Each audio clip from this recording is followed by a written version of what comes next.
What's going on, good people? It's Nguvu from my Run and Gun Firearms training. I'm just going over the sequence that I used to zero my green dot today. I was at 18 yards.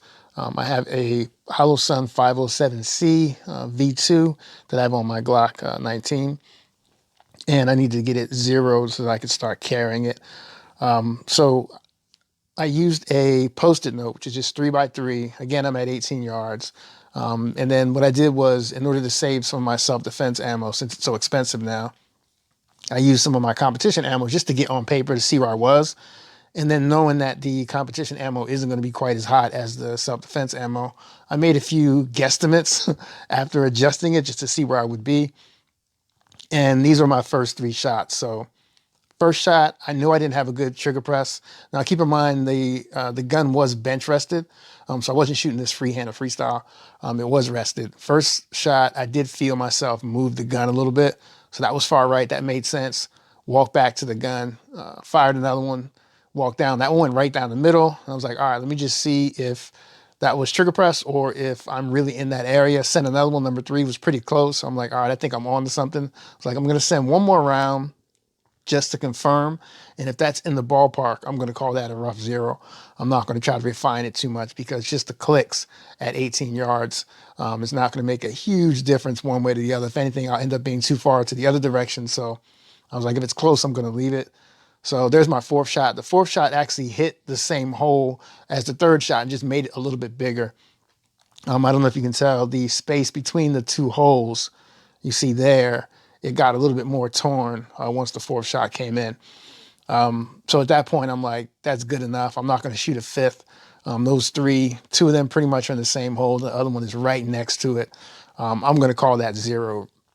So at that point, I took the gun off the bench and just shot 3 rounds, just freestyle without having the gun supported, just to see kind of where I was. And those are my 3. The ones at the bottom. So that first shot was a little low right. The next shot was low, but more centered. And the 3rd one was a little higher, but still a little bit right again. I do have a bad habit sometimes just pushing the gun down slightly. But I'm good with that group at 18 yards. We'll call that zero. So here's all of them. First shot was far right. Second shot was straight down the middle. Third shot was a little left of that. 4th was pretty much in that same hole. And then I stopped benching after that. Shot freestyle, 5 lower right, 6 centered up but low, and then 7 was a little low and then off to the right a little bit. But again, at 18 yards, I'm fine with that on a 3x3 inch target. So I'm good with that at that point. It's a pistol. It's not a sniper rifle. But that was my zero process. So just make sure if you get a new EDC and you get sights that you've moved, changed, updated, or you add an optic or anything like that, make sure you do zero your gun at whichever distance you like. Part of that is personal preference.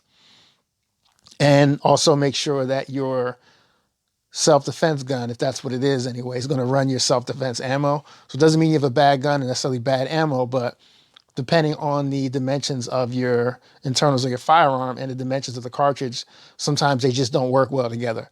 So you don't want to find that your self-defense ammo doesn't cycle in your gun in an actual gunfight. So you want to make sure that that works before you carry it out the door each day. So that's what I did there. I did cheat a little bit just using that that competition ammo that I had a few rounds left over, so that helped me save some money. So I didn't have to spend too much money doing that. But either way, that was my process. If you have any questions, you know what to do.